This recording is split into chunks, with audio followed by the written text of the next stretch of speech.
All right, welcome. Today, we're going to pop the hood on a nation's economy, figure out what really makes it tick. We're going to take apart the engine piece by piece and look at a set of ideas that honestly changed economics forever.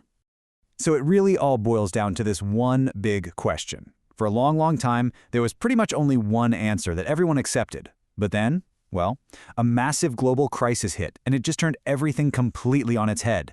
It forced everyone to rethink what actually makes the whole thing go. Okay, so for ages, the classical view was the only game in town. The basic idea, which you might have heard of as Say's Law, was basically if you build it, they will come. Production, supply, that was king. The economy was seen as this perfect self-correcting machine that would always find its way back to full employment. But then, the Great Depression hit in the 1930s, and that machine, it didn't self-correct. It just got stuck. And that's when a brand new, totally revolutionary idea came onto the scene.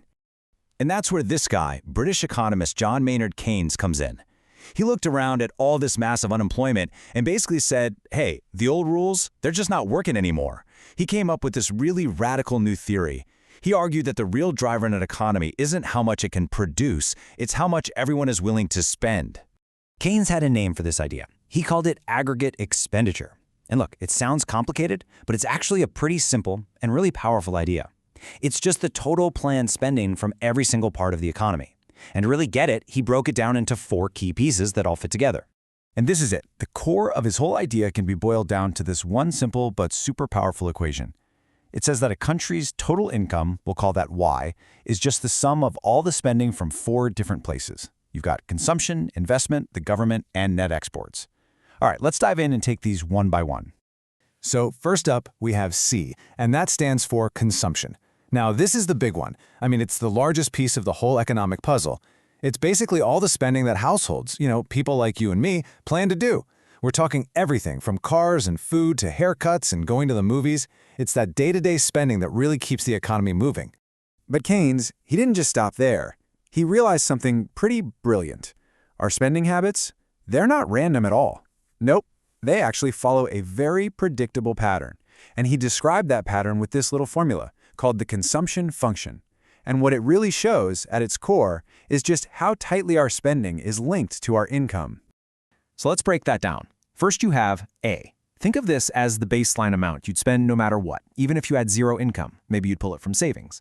Then you have YD, which is just your disposable income, your take-home pay after taxes. And then there's B. Now, this part is super interesting. It's called the marginal propensity to consume. All that means is it's the fraction of each extra dollar you get that you're probably going to go out and spend.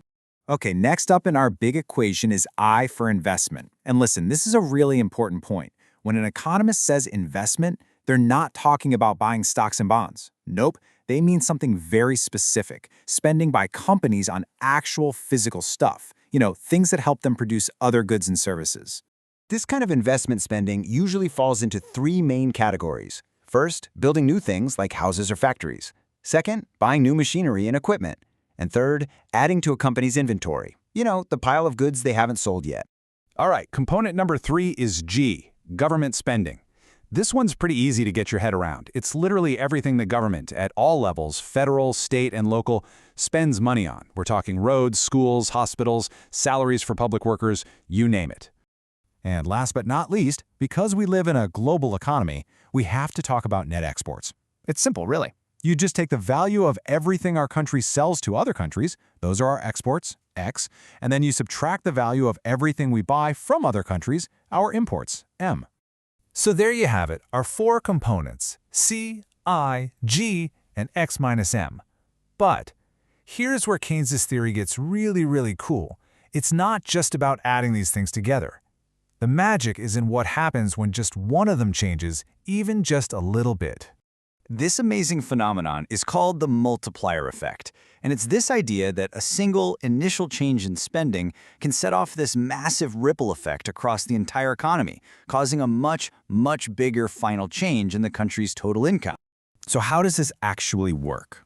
Let's walk through a quick example.